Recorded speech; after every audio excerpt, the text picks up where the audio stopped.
Aux États-Unis, des jumeaux grimpent sur une commode Ikea qui bascule. L'un des deux est coincé dessous, son frère se relève, essaye de pousser le gros meuble qui, malheureusement, est trop lourd. Puis il passe de l'autre côté. Enfin, il tente de le soulever et sans succès. Finalement, il parviendra, au prix d'énormes efforts, à pousser cette commode et à dégager son frère, qui heureusement n'a rien. Mais où étaient les parents pendant tout ce temps? Eh bien, à 8 h du matin, ils dormaient dans leur chambre. Dans la journée, ils ont enfin fixé le meuble au mur et regardé avec effroi ce moment, par exemple, où, au lieu de faire le tour, l'enfant monte sur le meuble et sur son frère, pour ensuite voir ses forces décuplées et se transformer en super jumeaux.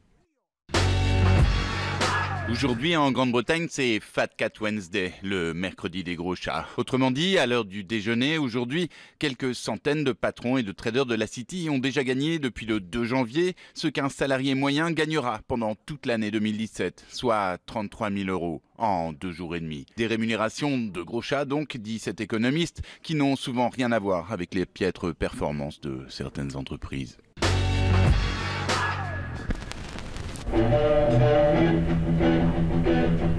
C'est bien sûr l'intro de Whole Lotta Love de Led Zeppelin sur le Led Zeppelin 2. Intro qui craque comme le vinyle. Pour le patron de ce magasin, aucun son n'égale celui du vinyle, évidemment. Mais pour le business, ça a été moins évident. Il y a 10 ans, dit-il, je vous aurais donné les clés du magasin en disant tout ça n'a plus aucune valeur. Mais aujourd'hui, le vinyle s'arrache à nouveau. Bowie est le plus grand vendeur, suivi des vinyles de Prince, d'Amy Winehouse. Les morts vendent donc mieux. En 10 ans, les ventes de vinyles ont progressé de 1500%, mais près de 48% des acheteurs ne les écoutent jamais, faute de platine. Ce sont juste des objets de décoration. Face au MP3, au CD, au streaming, le vinyle relève la tête. Même Drake, l'artiste le plus écouté en streaming, a édité des vinyles. Mais pour les fans de Justin Bieber, par exemple, pas de vinyle. Justin n'aime sans doute pas ce qui gratte un peu.